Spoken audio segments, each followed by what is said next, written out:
Welcome back to Unprecedented. I'm Adam White.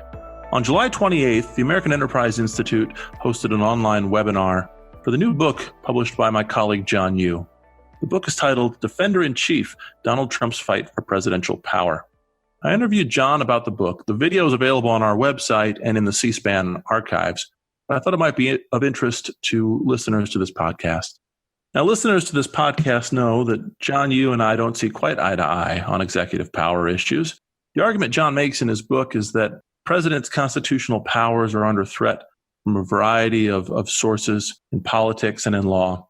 And his argument is in defense of a broad vision of executive power. I agree with some of the arguments in there and not all of them. So John and I had a good conversation. I tried to poke at least the edges of his argument. We also disagreed about the Supreme Court's recent decision in the DACA rollback case, a subject that he and I have both written about. So I hope you enjoy this conversation, and I hope you'll join us for the next episode of Unprecedented. Good morning, everyone. I'm Adam White, a resident scholar at the American Enterprise Institute, and it's my pleasure this morning to welcome you to a conversation on the American presidency and our Constitution and in our politics. Our featured guest today is my friend and colleague, John Yoo, a visiting scholar here at AEI and the University of California, Berkeley's Emanuel S. Heller Professor of Law. John served in all three branches of the federal government, in the Justice Department's Office of Legal Counsel, in the Senate Judiciary Committee, and at the Supreme Court as a clerk to Justice Clarence Thomas. His previous books include Crisis and Command, A History of Executive Power from George Washington to George W. Bush. And his newest book, the subject of today's discussion, is titled Defender-in-Chief, Donald Trump's Fight for Presidential Power. John, thanks for joining us today. Oh, thanks, Adam, and thanks to AEI, where it's hard to believe I've been a scholar here for almost 20 years. I think I'm one of the oldest people on the staff. It's great to be here again to talk about a book, and it wouldn't be possible without having relationships like the ones I have at AEI. Terrific, John. Let's jump into the book. At the end of the book's introduction, you summarize the overall argument and theme of the book.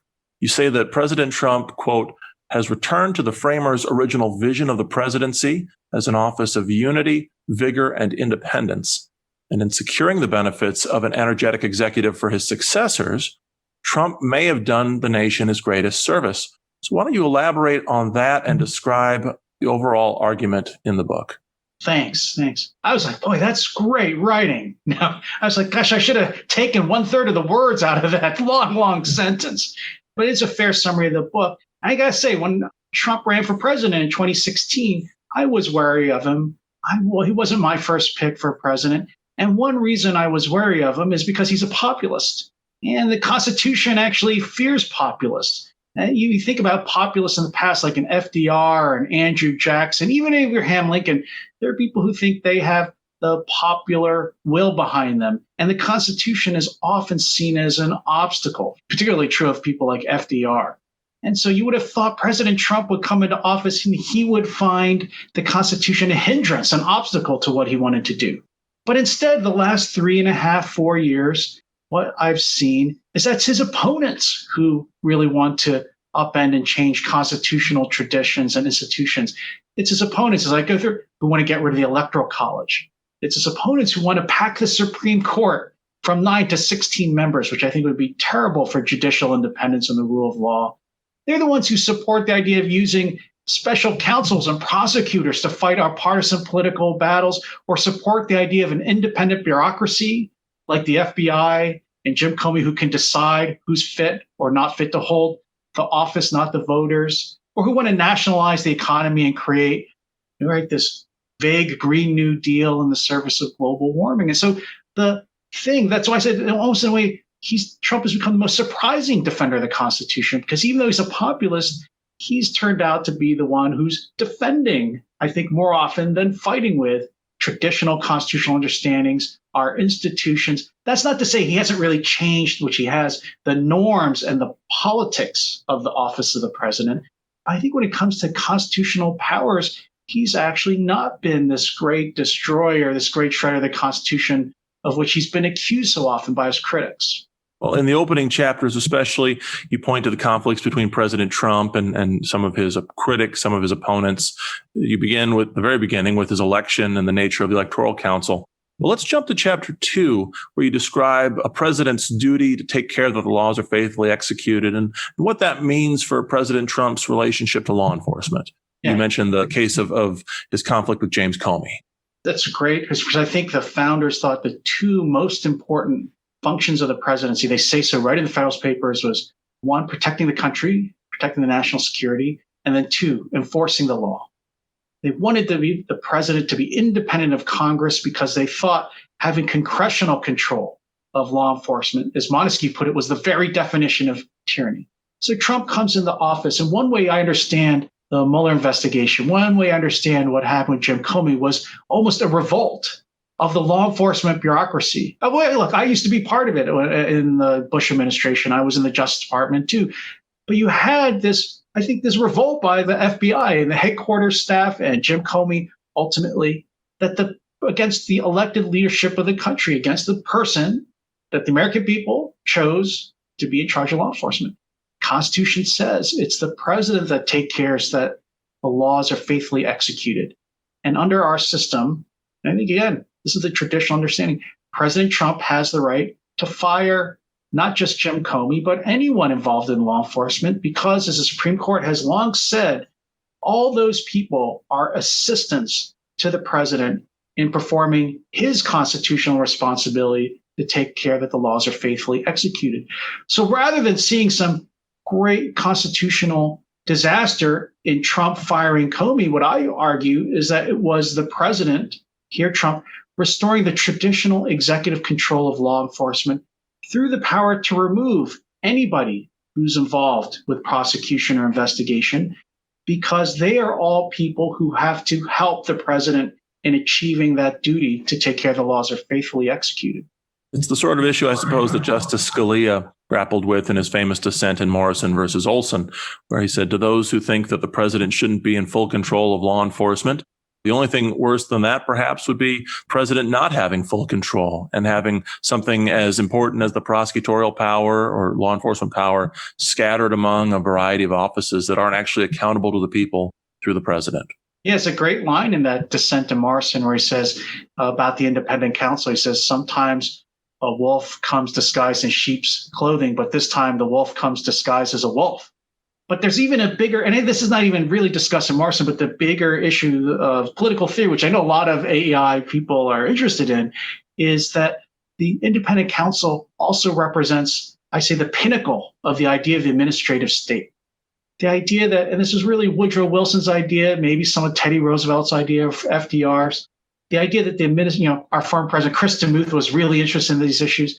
The idea that public policy questions were not about politics. They were scientific, managerial issues. So even prosecution is up to the experts. And so you should create special counsels who are insulated and protected from politics so they can do their professional jobs. They can do their expert functions.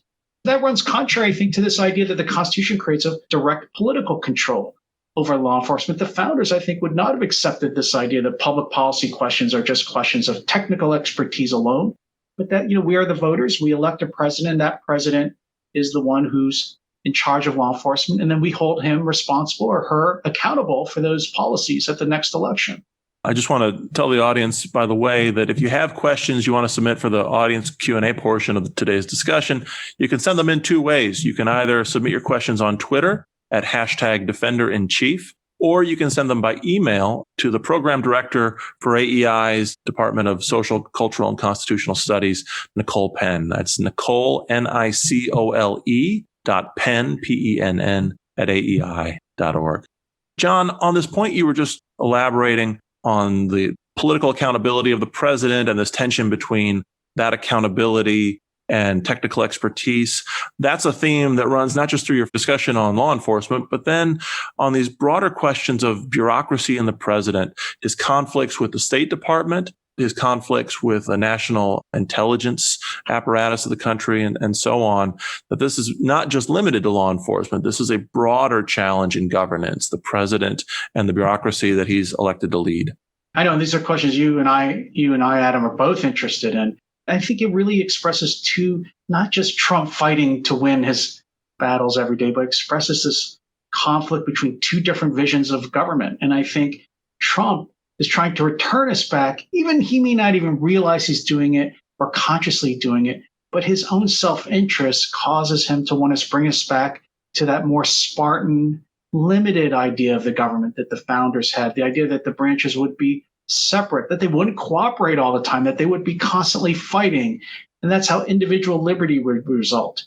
Instead, you have this other vision, this progressive vision of cooperation between the branches. And why can't they get over the separation of powers by creating this administrative state? And that administrative state is going to be filled with permanent bureaucrats with expertise who are going to constantly be creating new laws and adjudicating, constantly growing and acting in government, which is, again, I think the opposite of the 18th century Constitution.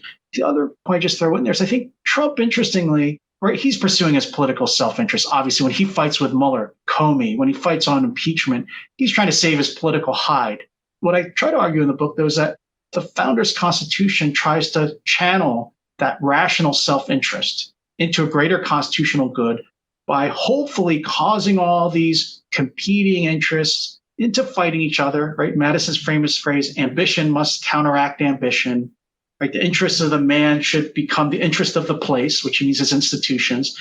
And that by that constant struggle that government, that will limit government more effectively than the Bill of Rights and than courts. And that space that's left without government will be where our individual liberties are. I don't know if Trump knows he's doing that or thinks he's doing that, but I think the Constitution, by channeling Trump's self-interest, tries to, in many ways, it's kind of like the free markets, another 18th century idea around the time of the 1770s. Well, yeah, I suppose part of our system is the fact that no president is supposed to be necessarily a constitutional scholar. Rather, the president occupies. I hope not. That's right. The last one we really had was Woodrow Wilson. Look what he did. Right. And so you have a president who's exercising an office, occupying an office, and his ambition is channeled through that office and attached to the office the same way that the ambitions of, say, members of Congress are channeled into their offices. And our system presumes that they will duke it out, so to speak, through politics, and that is how sort of these institutional values are advanced and achieved. You go on to describe, it's an interesting term, you call it the president's power to reverse. I suppose it's that in a system where presidents have vast powers, not just from the Constitution, but through the panoply of statutes that have delegated powers to administrations over a century or more, that the president is an immensely consequential policymaking position. And therefore, we need to leave maximum space for each president to move forward after an election and reverse policies of the previous administration. You write about that, and we've both written a little bit about the ways that that's bumped up against the courts in this administration. So why don't you tell us about the power to reverse and how it's fared in the Trump administration? It's a great point, Adam, that you make. And I hope I bring out some of the stuff that we've both done on this topic. I was trying to explain how one of the real limitations on the presidency, but also one of the president's powers, is this power to reverse. We don't really think of it that way. You know, when Congress wants to repeal a law, it passes a new law. Supreme Court's, once decisions are reversed, they're reversed by other Supreme Court decisions. We don't really ask that much about, well, how does a president change policy? It's sort of obvious, you would think. Well, the president just reverses what the last president did in the same way by issuing an executive order or firing somebody or pardoning someone. In fact, if you look at the formal powers of the president, a lot of them have to do with reversing what the last president did. But then to apply it to Trump, it seems that Trump really likes to use those powers, right? His favorite tagline is, "You're fired." If you think about firing, it is a reversal of a joint decision by the president and the Senate who shall hold an office. He's also terminated treaties. He pulled us out of the Iran deal. He pulled us out of the Paris Global Warming Accords. He's now been pulling us, becoming somewhat obsolete, these bilateral arms control treaties with the former Soviet Union, now Russia. You could say Trump's almost favorite executive power is this power to, and of course, pardoning. But the fate of it is interesting, Adam, because I would have thought this would have been an obvious aspect of the executive power. But as you know, the Supreme Court 3 weeks ago in the DACA decision, I was quite astounded. I think the Supreme Court said, no, actually, the president doesn't have this kind of immediate reversal power. Think about what DACA did. I actually think DACA as a policy idea is a good idea. But the Constitution clearly says immigration law is under the control of Congress. Congress has not created a category for the dreamers or their parents to stay in the country. The president has a power to and the duty to take care the laws are faithfully executed. Nevertheless, President Obama said, I'm going to create a DACA program just by not enforcing the immigration laws against the class that ranges anywhere from 2 to 6 million people. It seems to me President Trump, upon taking office, has the power of reversal. He can say, no, I'm going to start enforcing those laws again. What was remarkable, I think, was that the Supreme Court then said, no, President Trump, you have to follow the Administrative Procedure Act, which can take anywhere from 1 to 4 years to use to undo President Obama's decision, even though President Obama didn't use the Administrative Procedure Act. He just said, I'm using my discretion over prosecution. So one thing I've been asking, and I started asking that actually back in 2012 when President Obama issued DACA, which is, well, if this power of non-enforcement is true, if the Supreme Court now believes what it says, well, think of all the things President Trump can do. And it'll take his successor 2 or 3 years to undo that. President Trump could really radically change immigration law. He could say, well, I'm not going to enforce the immigration laws against people who get PhDs in computer science or mathematics from American universities, or people who bring millions of dollars and invest them in American businesses. He could just create his own DACA program, just search for place children and parents of children with STEM degrees or assets or skills, certain skills. I think the Supreme Court was wrong, but I don't see why there should be some special constitutional law of presidential power that limits Trump. While on the other hand, the Supreme Court should apply a completely different rule that only benefits other presidents. Yeah, and your argument on this, it comes back to the take care clause of the Constitution, right? You say at one point, you wrote the book, obviously, before the court decided that case a few weeks ago, but you wrote it with an eye to that case, knowing that it was on its way. And you said, this is in your book, it cannot be the case that the courts can force a president to continue to enforce a policy that he believes to be, and in fact is, unconstitutional. So it's ultimately an argument from presidential duty and power.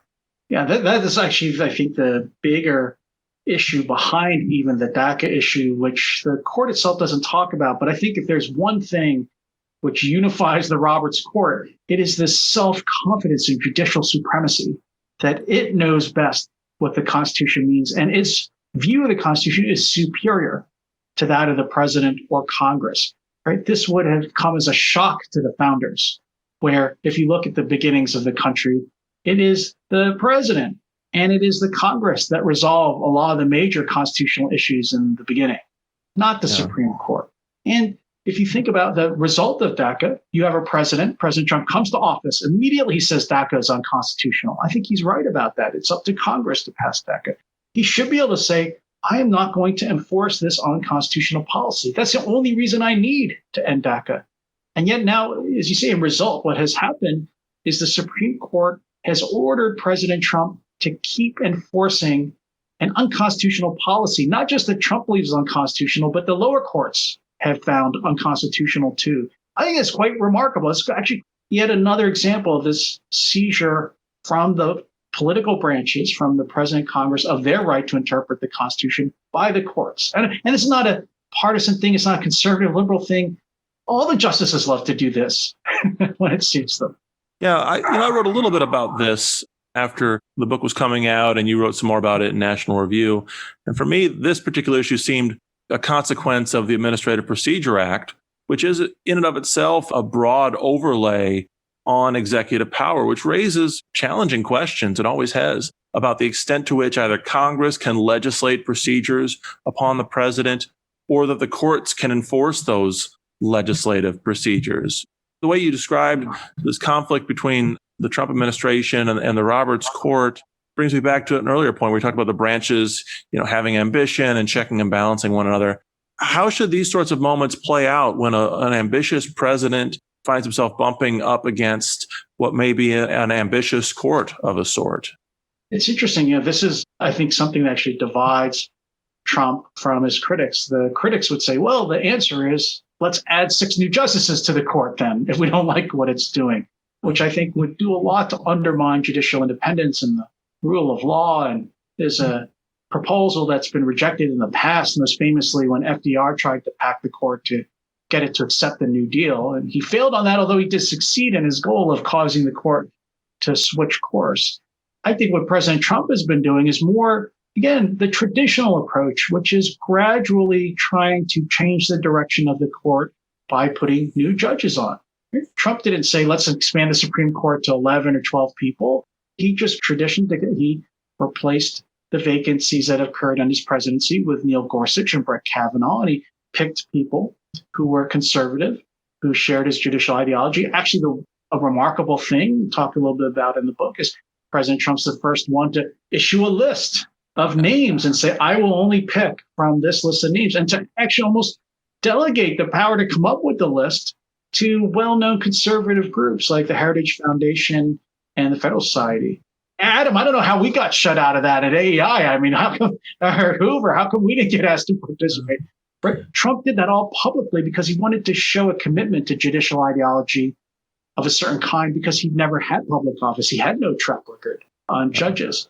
And he has filled the lower courts. I think sometimes that goes unnoticed by the American people. He has filled the lower courts with a lot of very young, committed originalists, very aggressive, actually publicly well known in their communities, lawyers and judges who seem to share a commitment to interpreting the Constitution based on its original understanding. So again, yes, Trump has had these conflicts with the courts, but he hasn't tried to do anything radical with regard to the courts. He's followed what presidents since at least Nixon, if not before, have done, which is just to gradually change the personnel in the direction that he wants. And then, as you point, also, Congress and the Senate can oppose him. They don't have to confirm any of these nominees if they don't want to, but Trump has had the benefit of a Republican Senate during his presidency. Yeah, this is a point you go on in detail in the book, the way that President Trump is going to have a long legacy, both in the judges that he's appointed, especially because a lot of them are very, very young, and the legacy of transforming Supreme Court politics through the list, right? Laying down a marker in advance and committing not just to a certain kind of judge, or often candidates would say judges like Scalia and Thomas, but actually naming names when it comes to a Supreme Court, possible Supreme Court nomination. It'll be interesting to see whether Vice President Biden in the current presidential campaign tries something similar, or if future Republican nominees do. But I'm curious, now that we've gotten on this subject, on the whole, is that approach, the list, it's not without cost, right? Because on the one hand, it elevates the issue and gives some certainty to the public that they know what they're getting with the president and his Supreme Court nominees. On the other hand, creating a list could create interesting politics around the list, right? It might be a temptation for judges to do things to try to get themselves on the list, to try to get themselves above other people on the list. I guess since you wrote about it in the book, what do you think is the long-term future for these Supreme Court lists? That's a good question. You could say the downside is you might treat judges like legislation. They're just certain outcomes. And what you're voting for, what the presidents are saying they're going to do is just appoint people who are going to vote a certain way. And I just saw Senator Hawley said he's going to apply a litmus test from now on and only vote for people who are opposed to Roe versus Wade, for example. And there are plenty of people on the Democratic side who say they will never vote for someone who's not in favor of Roe versus Wade. So you could say, oh, we don't want judicial appointments to just treat judges like, I don't know, a bundle of votes with their outcomes. What we are voting for are people with a certain approach to interpreting the law. So I guess totally see that downside. I think the upside is really because of President Trump's unique nature and that he had no background. I think people might forget now how important that list was in his winning the nomination. I think the polls have something like 25% of the people who voted for Trump only voted for him, only supported him because of the Supreme Court issue. Remember, there was an open vacancy at the time of the election because of Justice Scalia. Also, remember, he was in a dogfight with Ted Cruz for the nomination. And of course, a lot of conservatives would trust Ted Cruz to appoint good people. He himself was a Supreme Court clerk. He was Solicitor General of Texas, was a constitutional conservative before it was cool. Trump had to make that public commitment because he needed to show his own bona fides to show that he could be trusted on the judicial issue. It may not be the case that you would need any future candidates who have a lengthy record and who have a practice and history of appointing judges and have spoken on constitutional issues to do something like that again. And that's why I just thought it was remarkable. I don't know if it's a good practice. For example, I don't know what you think, Adam. I wouldn't say a president should campaign and say, well, here's the short list for Secretary of Defense. You could think of why not do it for every office? Why make it just the Supreme Court? I'm not so sure that's a good idea either, because presidents need to have flexibility in how they run the government. You don't want it to be a coalition. You could easily turn into like a coalition government where different interests in the party, right, try to say, we're not going to support you unless you pick from our list for Secretary of Education or something. And I would say that would be something the framers would have worried about. They didn't want the presidency to be a kind of parliamentary coalition executive, the way we see in our Western European peer countries. Right. And also they expected the Senate to play some sort of role. Hamilton writes about it in Federalist 76 as sort of a silent check in the background. And so I suppose you'd want a president to actually come to office, at least with most of his, big appointments, bring them to the Senate for a real process of Senate advice and consent to give those offices some legitimacy beyond just the ballot box. Although there's something to be said for making clear to the voters, what your administration is going to look like. I'm thinking back to George W. Bush, his addition, not just of Vice President Cheney, obviously as his running mate, but people knowing that Colin Powell was likely to be Secretary of State was no small thing for a president who really didn't have any experience on the global stage. But I digress. One of the great challenges of politics these days, and you touch on it in your book, is the clash of almost unlimited powers. Each branch has within itself powers that are not easy to check, powers that at least can have a big impact before they're checked, right? We saw that with the House with impeachment, right? Where the House, regardless of what happens with the Senate impeachment trial, the House's ability to impeach a president is pretty open-ended. At the same time, the president has very open-ended powers with respect to pardons, commutations, and so on. We touched on this a little bit in our discussion of prosecutorial power and prosecutorial discretion, and that quote from Scalia about, entrusting this totally to the executive branch. How should we think about those sorts of powers that the president can wield without any real check or balance, especially that pardon power, which has been in the news a little bit lately? And if this proves to be President Trump's term, will probably be in the news at the end of his term, like it is for the end of every presidential term. Yeah, it's true. I think that's a really good point, Adam. There are certain powers inherent in each branch that define that branch, which the framers did not give any other outside branch a role in, and perhaps we don't want them to. You could say the judiciary's power to decide cases, who wins and who loses a case. Congress's power to legislate. And then, as you say, the executive's power to choose who to prosecute or not prosecute, who to pardon, how to execute the law, how to protect the country's national security. So yeah, you're right. It's a really good point. You see that in area after area.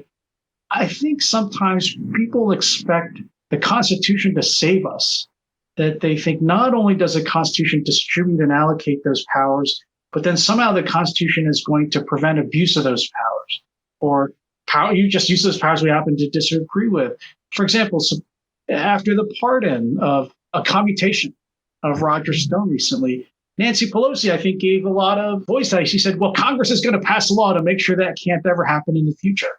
Well, that's actually not possible. Congress can't limit the pardon power in that way. The Supreme Court has said so several times before. So as you say, what is the limit on abuse? Well, as you say, for example, presidential power ultimately is subject to impeachment. The president can be removed if the House and Senate agree. And to prevent that from becoming a partisan tool, of course, the framers set the removal bar very high at 2/3. But this is the thing. I think that if you look at the founding debates, they really expected the check on abuse of constitutional power to be politics. So suppose, for example, we were talking about this with foreign policy this week. President Trump has been floating the idea of reducing the troop presence in Germany or withdrawing troops from the Middle East, from Afghanistan. And Congress can't command the troops, but they can use their own constitutional powers to try to frustrate the president. Right? They can attach spending conditions. They have the power to set the size of the military and its capabilities. I think that's what the founders expected, not taking it to the Supreme Court, which seems to be everybody's preference these days, or not claiming the Constitution says exactly who gets to decide where troops are going to be stationed. I think what they thought, again, going back to this Madisonian idea of the branches checking each other, achieving a kind of greater balance, that system has to work by each Congress, the president, judiciary, using those powers that are given, as you described, Adam, against each other to pursue their interests. And yes, they might fight and check each other, but that's all going to be in the realm of politics. It's not going to be one filled with correct and clear constitutional rules that we can draw from the text. And sometimes I think today we just expect, oh, the Constitution is going to save us. The Supreme Court will decide everything. I really don't think that is what the founders intended. And so that's why I kind of argue in a way, Trump is bringing us back to that more original understanding, because he is very vigorous about using the powers of his office to try to fight and frustrate Congress. And for a lot of those powers, most of them, they're subject to reversal. Like you said, the president has the power to reverse, but that means for each president, there's a natural limitation on himself. It's the possibility of being reversed. Mm-hmm. And so sometimes these things sort themselves out over time. I want to remind people, we'll go to audience questions in just a few minutes. You can send questions on Twitter at #DefenderInChief or by email to Nicole, NICOLE, .penn, PENN, @AEI.org. John, you say in the closing part of the book, with an eye towards the upcoming presidential election, you say, to make the case for another term, President Trump will have to use the Constitution more as a sword to advance his positive agenda.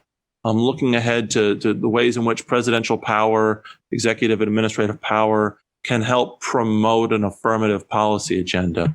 What sorts of things could President Trump do to help move those balls forward in the interest of re-election? Yeah, I think much of the book seems almost defensive, because I think Trump has been using the Constitution more as a shield to protect himself from attack. So yeah, look at a second here. What could he do? I think one of the great successes until the pandemic came along was the rejuvenation of the economy, faster rates of economic growth, consumer spending, investment. And I think, yes, tax cuts had something to do with it, but the president's power reversal through deregulation was an important aspect of that. And sometimes the administration used, I think, clumsy rules to do that, saying, oh, to get a new regulation passed, an agency has to get rid of another regulation. Now I think that ratio might even be 3-to-1, right, in practice. But an effort to sort of really focus on relieving the burdens of government on the economy, to really deregulate seriously. I think Trump has had a lot of success, but it hasn't really been able to really take off, I think, in the way it could with a kind of sustained effort in a second term. Another thing where you could see presidential power really changing things would be in foreign policy. I think actually foreign policy was one of the hardest parts of the book to write, because even though the president's constitutional authorities are at their height in foreign policy, it was hard to figure out what the Trump doctrine was. Was it really just sort of ping-ponging around from issue to issue, controversy to controversy, or there's some larger vision at stake? And here I thought there's something that connects immigration and foreign policy, but has a constitutional root, which is this desire to restore American sovereignty. The idea that the United States is a normal nation state. It controls its borders, it decides who comes in and out of the country, but it also should pursue a rational national self-interest. And part of that means maybe we can't afford to provide security for every place in the world, but it also means taking seriously threats from other nation states. And I think Trump has been using his constitutional powers to try to reorient our security, to take note of the rise of China. I think it's hard to, it's maybe because we lived through it, but it's hard to believe how different the view in Washington was of China just 3-4 years ago. And I think this has been a bipartisan effort. I think this is one of the parties seem to agree, and the president and Congress seem to agree. And I think that really is because of President Trump using his constitutional powers. So I think that's going to be another area where in a second term, you would really see then where Trump could really pursue an agenda about how to contain and confront China, not going to war, but using his powers as commander-in-chief over diplomacy to try to build alliances, to contain China, to address Russia and Iran. Presidents in second terms often look to foreign affairs for successes too, and I would think Trump probably wouldn't be that different. You mentioned his work on the economy and how it was interrupted by the COVID-19 outbreak. Maybe I guess that'll be my last question then, is as we've watched President Trump and his administration cooperate with and sometimes clash with state and local governments, cooperate with, sometimes clash with Congress. How should we think about the experience, both what we've already gone through and what will come next in the COVID-19 struggle? What lessons does that teach us about President Trump and the constitutional presidency? Yeah, it's interesting. Again, I think Trump has been respectful of the Constitution. It's not really the president's powers that are at stake here. It's the balance between the federal and state governments, what we call federalism, not the separation of powers. And on this issue, it's at stake with the pandemic, but also with the disorder we're seeing in some of the cities today. The Constitution creates a federal government of narrow, limited, enumerated powers. And it's the states that exercise most of what we call the police power. They're the ones that are in charge of public health and safety, both responding to a pandemic or responding to civil disorder in their streets. The federal government can provide assistance, right? It can provide masks. It can provide money. It can provide research. But the power of deciding whether everyone has to wear a mask or deciding whether businesses should close and open, that's states. And Trump had a lot of people yelling at him saying, why don't you shut all the businesses down? Why don't you make everyone wear a mask? And he properly said, that's not the federal government's job. We can support and we can guide, but it's really the states that have to be responsible. Now that could cripple his reelection, because the flip side of that is the reopening of the economy is also up to the states. In a way, President Trump's economic fate is in the hands of blue state governors like Newsom or Cuomo, because they're the ones who are going to decide how fast the economy opens. The federal government can't force every business open in the country because there's one limited powers. The same goes with the disorder. The federal government can send troops to protect, or law enforcement to protect federal buildings, to enforce federal laws about organized crime or guns or drugs. But the federal government doesn't have any larger role just maintaining peace and safety in the streets, unless, I hope it doesn't come to this, but unless cities and states are incapable or unwilling to protect the constitutional rights of their citizens and maintaining law and order. Only in that limited area, again, can the United States send law enforcement or send troops into the cities. What sort of thing would qualify for that last category? That's a hard question. You can look at historically how it's happened. The Rodney King riots in 1992. You can look in you can look at desegregation, of course, and the riots that occurred after the assassination of Martin Luther King and Bobby Kennedy. Or you could go even farther back. I think people forget maybe the Reconstruction experience, where some southern states would step aside and let the Ku Klux Klan attack the freed slaves and deprive them of their constitutional rights. And it was the oft-criticized President Grant and the Ku Klux Klan Act of 1875 that was used, right, to send federal troops to intervene to protect the constitutional rights of the citizens when state and local governments decide. But the courts have never weighed in really about what constitutes the sufficient grounds to send forces in. That's always, again, maybe that's a lesson of the book. It's always been up to politics, right? We have a basis in the Constitution, but it's up to those branches to interpret the Constitution. We should expect this is all something that the courts should decide for us. Here's our first audience question, John. It comes from Paul Taylor. Anyone who runs for president has to have a big ego.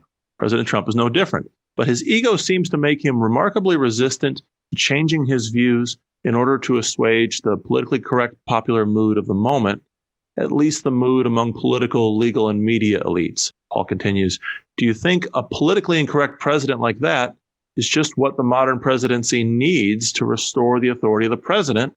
And do you think that the overreaching and flawed responses by President Trump's critics serve to further highlight the need for a president with full constitutional powers? That's a really interesting question, because it sort of connects the part of the office I didn't write about, which is the politics of the office.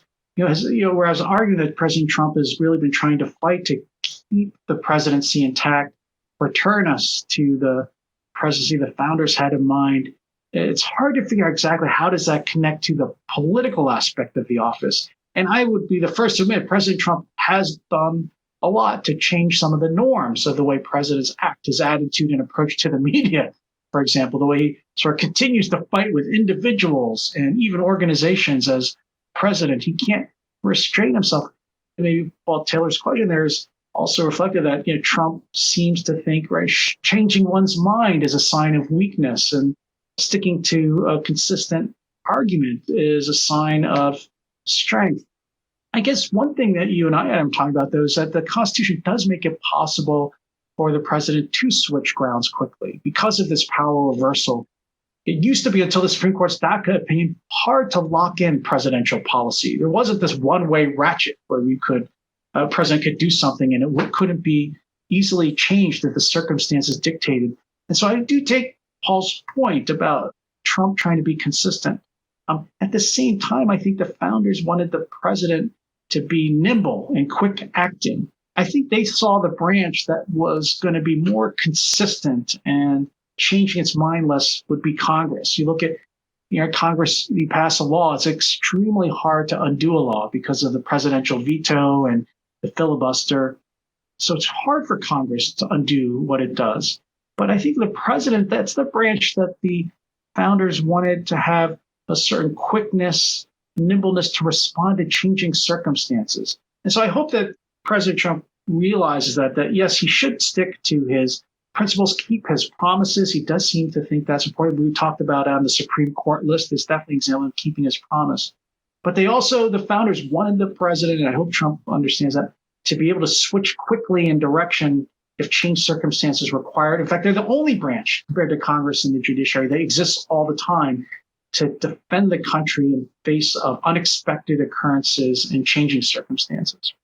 But a president can sometimes go too quickly or too nimbly, right? And the famous lines from Federalist 70 about energy and the executive. Hamilton writes that energy in the executive is important for, among other things, steady administration of the laws, right? Hamilton there and elsewhere, he did write some about steadiness in administration within the executive branch, not just in legislatures and courts having their own kinds of steadiness, but the president would have an energy that would be applied steadily. And isn't there a risk that President Trump, if he changes too much or if he changes his mind too often, would actually undermine that virtue of the constitutional presidency? That's an excellent point. I think what Hamilton's talking about there, was the experience under the state constitutions where the executive is chosen by Congress, right? Where the executives were hand-selected by the legislature, and they were really more like prime ministers, if anything, or agents of Congress. And that what they saw was, they would call it the mutability, right? They saw flip-flopping changes because they associated that with the legislature. And so I quite agree that they wanted the executive to have a program. Remember, Alexander Hamilton then comes in as the first Treasury Secretary. He's got these plans for this and this plan for that, which he then goes to Congress and persuades Congress to enact. I quite agree with you. I do think that Hamilton has in mind energy in the executive, and part of that energy comes from having a vision and a program and implementing it over a course. So it's not, I agree. So the president is not just like a whirling political dervish, just moving left and right in response to the latest political wind. The next question from the audience comes from Connor Dixon. Connor writes, what powers does the president have today that you think are outside the founding vision?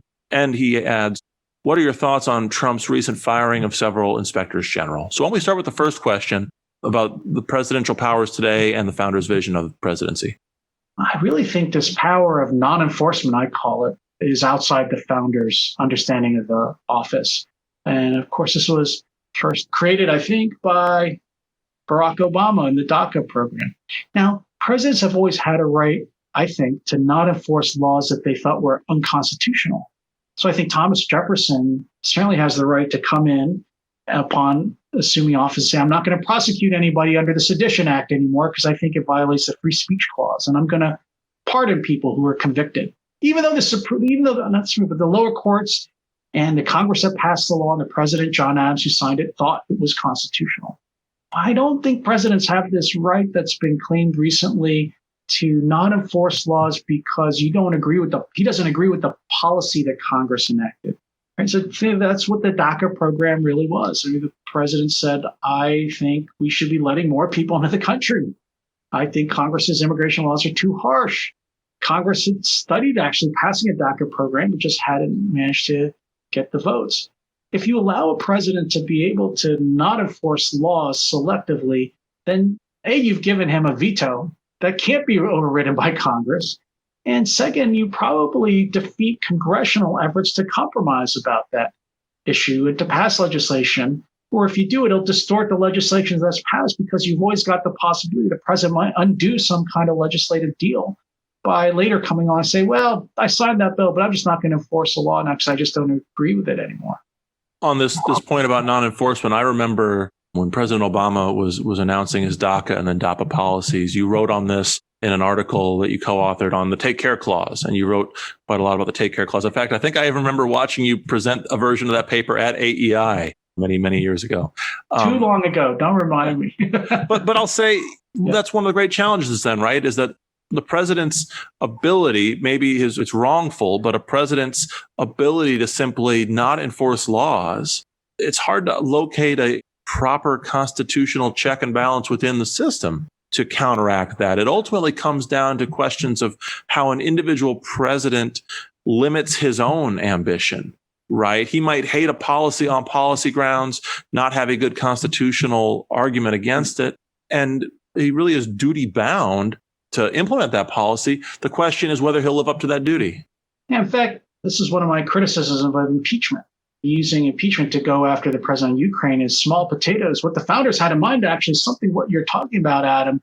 And what the question suggests is if a president doesn't enforce the law, if the president actually goes beyond executive power, creates some kind of new non-enforcement power, then the only real check that the Congress has is to impeach them. And that's, I think, when you look at the founding debates, they talk about that. That's an example, I think, that they give in the founding of something that is impeachment worthy, would be a president who doesn't take care that the laws are faithfully executed. And in fact, you think about this non-enforcement power, it really would represent a huge shift, I think, of legislative power almost over to the executive. But you're right, as short of impeachment, right? The courts have always said they won't hear cases saying, go prosecute that guy, right? They won't award. And so it really does have to be, Congress could always create more offices and fund more officers in those areas, but it's still the president who directs how the decisions are made to pick which cases and where to spend those resources. So I agree with you. Short of impeachment, the only kind of check that occurs is from within the executive branch, or as you pointed out, from future presidents. And let's not forget the second half of Connor's question, your thoughts on Trump's firing of inspectors general. It's a great question. I think it goes back again to this more fundamental philosophical dispute about how our government should run. Should it be under the political control of our elected representatives, the president and Congress, and we hold them accountable for the performance of the agencies?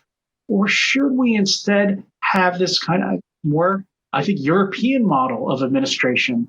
It's very Wilsonian. You want to have technical experts. If you're going to have technical experts, you want to shield them from politics. You want to prevent them from being influenced by the elected politicians. You want to cross the separation of powers and create new kinds of creatures, new kinds of agencies with these kind of insulated powers. Because why not let the branches experiment and come up with new things rather than being handicapped by this 18th century separation of powers? And that's sort of what Woodrow Wilson thought about the separation of powers. If you look at it from that perspective, right, the height of that vision is independent counsels and inspector generals. Right? Think of the inspector general, someone who works in the executive branch, but their job is really to watch the executive branch from the inside and then report to Congress. That really is an effort, again, to overcome the separation of powers rather than talking about what we just talked about now. Right? The traditional way that the separation of powers would work is that it's Congress's job to ferret out waste and abuse from executive functions, executive management of programs. That's called oversight. You think about the independent counsel and inspector generals are kind of a way for Congress to offload this important responsibility onto other people, onto these new kinds of entities. But really, everything inspectors generals do should be Congress's job, and Congress is fully capable of doing it constitutionally. They just don't want to do it politically because it's hard work and it's controversial, and they don't want to take the political accountability for it. Our third question is from Ryan Nabil, and he asks, how do you think President Trump's approach to foreign policy might have long-term effects on constitutional norms and presidential power with regard to foreign policy and international law? These are subjects you've written on quite a lot over the years.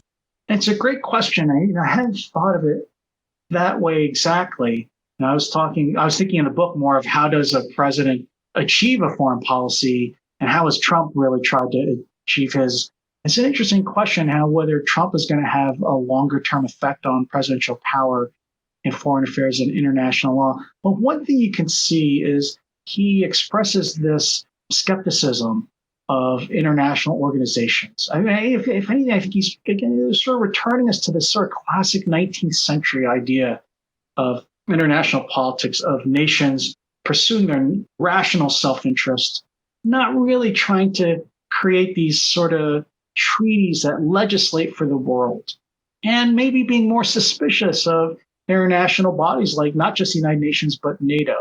And you could say, look, that misses out on a lot of opportunities for cooperation. So I think one thing that would be interesting in a second term would be to see if President Trump can now start to build new forms of cooperating with other countries. Obviously, with China, the United States needs allies, including not just Japan and South Korea, the Philippines, Vietnam, Indonesia. Some of these are countries, or India, countries that the United States has never had any really long-term alliance with.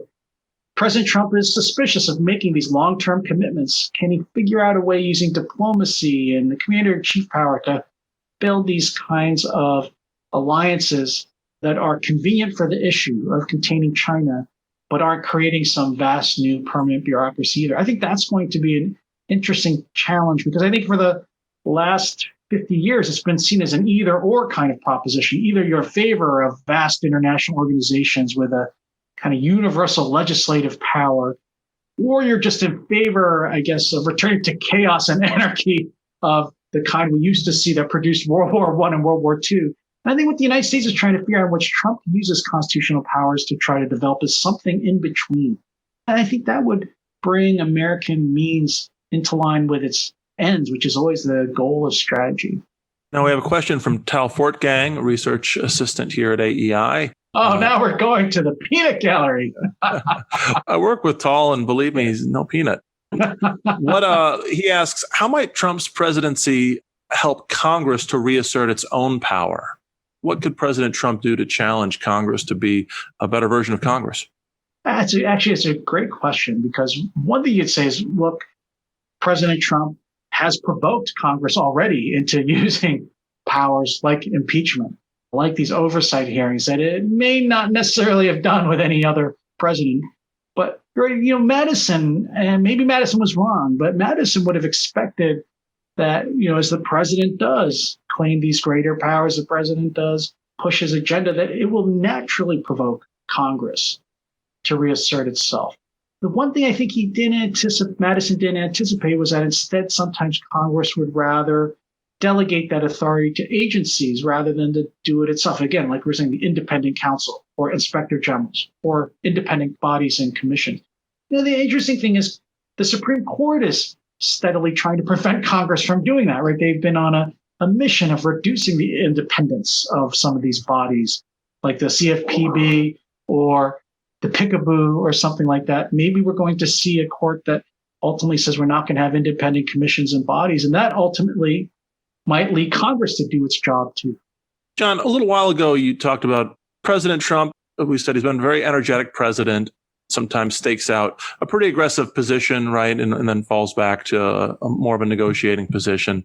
With both the presidency, Congress, there's always a risk that overreach will undermine the office. This is a point you touch on in the book, both with Congress and the House, and its approach to impeachment. Within the executive branch, you hearken back to President Nixon and the fact that some of his own assertions of power undermined the office in the 1970s with the backlash of legislation and skepticism of presidential power. How can President Trump make sure to defend the Constitution while not pushing his power so aggressively that he actually undermines the office? After all, the saying goes, discretion is the better part of valor. It's a great question. So it's a great way to come to the end of the hour. That was a subject I've thought a lot about in my, unfortunately, decades studying the presidency. And I thought, a lot of the president's powers really depend on the circumstances. Right? They really do depend that there really be an emergency or an attack or a war to justify the expanded powers the president can exercise under the commander-in-chief power. And you don't want someone claiming the powers of Lincoln during a peacetime. And I think that in a way was Nixon's mistake, was that you allude to Nixon. He tried to claim the sort of presidential wartime powers but turned them on as domestic enemies. And there was no real domestic turmoil and threat that justified that kind of power that a kind of a Lincoln or an FDR would have claimed. I don't think the Constitution can save us on that. I think that really is what defines the great presidents and the better presidents from the poor ones, is this being able to adapt the powers to the right circumstances and not mistaking peacetime for an emergency, but also, and this reminds me of James Buchanan, the president right before Lincoln, also not realizing there really is chaos and an emergency and that presidential power really ought to be expanded. But I think that's really an issue of judgment, not really constitutional law. Sorry about that. That's okay. Well, thanks, John, for your time. Again, we've been discussing John Yoo's new book, Defender-in-Chief, Donald Trump's Fight for Presidential Power. John, thanks for joining us. Thank you, Adam. And thanks to AI. Thanks to everybody for those great questions and taking a look at the book. I really appreciate it. Great. And thanks to everybody who joined us today and sent in questions. In these times when we're all socially distanced, please keep an eye on AEI's website for lists of upcoming events like these on the Constitution and on all the other subjects that AEI's scholars cover. But that will be the end of this event. Thanks for joining us.